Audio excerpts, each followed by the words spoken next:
Nah, artinya ini kartu Anies bisa hidup lagi nih. Padahal kan dia sudah dengan berbagai cara itu setidaknya sampai saat ini kan berhasil mematikan kartunya Anies. Ternyata Pilkada Jakarta meskipun dihalang-halangi dan tidak jadi calon gubernur, tetap saja Anies hidup kembali.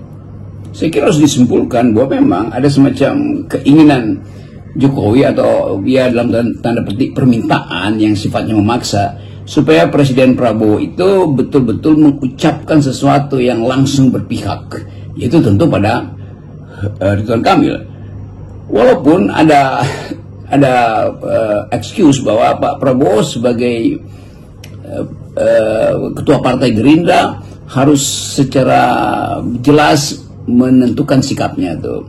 Dan tidak cukup rupanya kalau Gerindra aja yang dijadikan sebagai penarik suara Ridwan Kamil.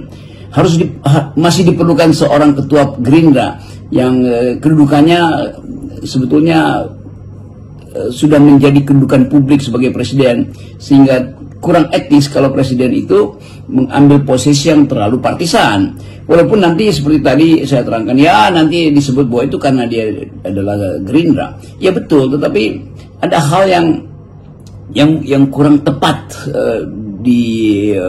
dibahasakan itu, atau ada hal yang tetap terlihat ada sesuatu yang tidak fit and proper secara etik kalau presiden itu harus turun, dan mantan presiden apalagi itu yang harus berduet dengan presiden untuk memenangkan calon-calonnya.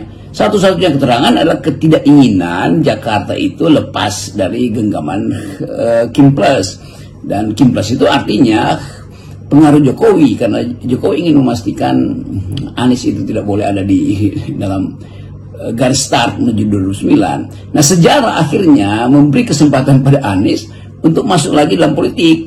Kan itu yang jadi bikin sakit kepala Pak Jokowi kan. Udah disingkirkan, udah tersisih dalam politik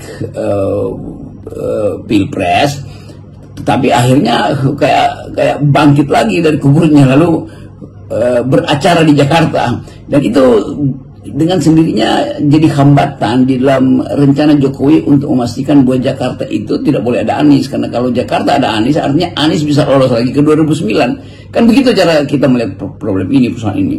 Mungkin Pak Prabowo datang dengan cara melihat yang lain itu. Tetapi apapun yang diterangkan oleh publik tentang kehadiran surat edaran atau surat permintaan Pak Prabowo untuk mendukung Ridwan Kamil, itu artinya ada semacam orkestrasi yang sama yang dilakukan beliau di Jawa Tengah, dan orkestrasi itu ya tentu ada konduktornya, dan kita dengan cepat bisa menduga bahwa konduktornya adalah Presiden Jokowi. Nah, dari situ kita mulai menilai lagi sebetulnya serekat apa atau bagaimana sebenarnya komposisi hubungan antara Pak Jokowi dengan Pak Prabowo di dalam soal pilkada ini.